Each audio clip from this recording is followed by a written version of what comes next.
২ মাস নিষেধাজ্ঞার পর আজ মধ্যরাত থেকে নদীতে মাছ শিকারের জন্য প্রস্তুতি নিচ্ছেন জেলেরা। নৌকা জাল মেরামত করে পদ্মা ও মেঘনা নদীতে যাওয়ার জন্য তারা প্রস্তুত। ঘাটগুলোতে বেড়েছে ব্যস্ততা। ২ মাসের নিষেধাজ্ঞার কারণে এবার গত বছরের চেয়ে মাছের উৎপাদন বাড়ার আশা মৎস্য কর্মকর্তাদের। এ বিষয়ে আরো জানাতে চাঁদপুর থেকে যুক্ত হচ্ছেন সহকর্মী মনিরুজ্জামান বাবলু।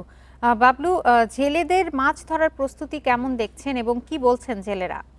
চাঁদপুরে টানা ২ মাসের নিষেধাজ্ঞার পর পদ্মা মেঘনা নদীতে আজ মধ্যরাত থেকে নামবে জেলেরা। এখানে প্রায় অর্ধ লক্ষাধিক জেলে এই মৎস্য ব্যবসার সাথে জড়িত আছে। তারা রাতে তাদের সকল প্রস্তুতি সম্পূর্ণ করেছেন। 200-র বেশি সার্ভিস ও ফিচারে লেনদেনের সব বিকাশ অ্যাপে সম্ভব।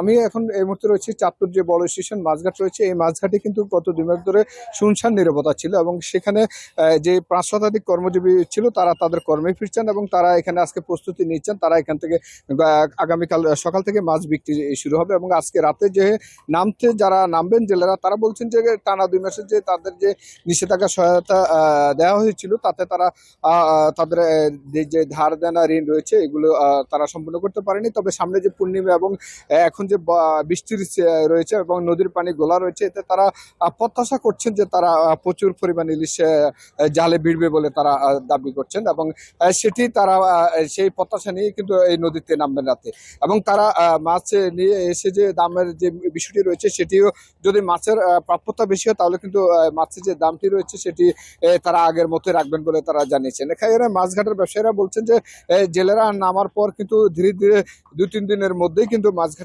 মাছের যে পরিপূর্ণতা সেটি মাছঘাট সরগম হয়ে উঠবে বলে তারা দাবি করছেন। আমরা কথা বলেছিলাম মৎস্য বিভাগের সাথে, তারা বলছেন এই বছর সবচেয়ে বেশি অভিযান হয়েছে, তার মধ্যে প্রায় ৫ শতাধিক অভিযান হয়েছে। ৫ শতাধিক অভিযানে তারা ৫০টির বেশি মোবাইল কোড করেছেন এবং তার মধ্যে ২ শতাধিক জেলেদেরকে তারা বিভিন্ন মেয়াদে সাজা দিয়েছেন।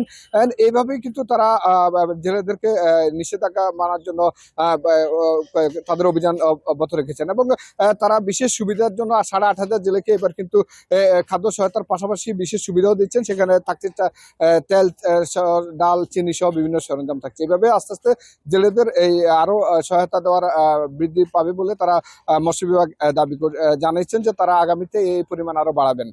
চাঁদপুরের জেলেদের সবশেষ প্রস্তুতি তারা রাত থেকেই তারা তাদের নদীতে নামবেন বলে আমাদেরকে জানিয়েছেন। চাঁদপুর থেকে বাবলু, আপনি ওখানেই থাকুন, আরো খবর সংগ্রহ করতে থাকুন। আমরা আবার আপনার কাছে ফিরে আসবো। চাঁদপুর থেকে জানাচ্ছিলেন সহকর্মী মনিরুজ্জামান বাবলু।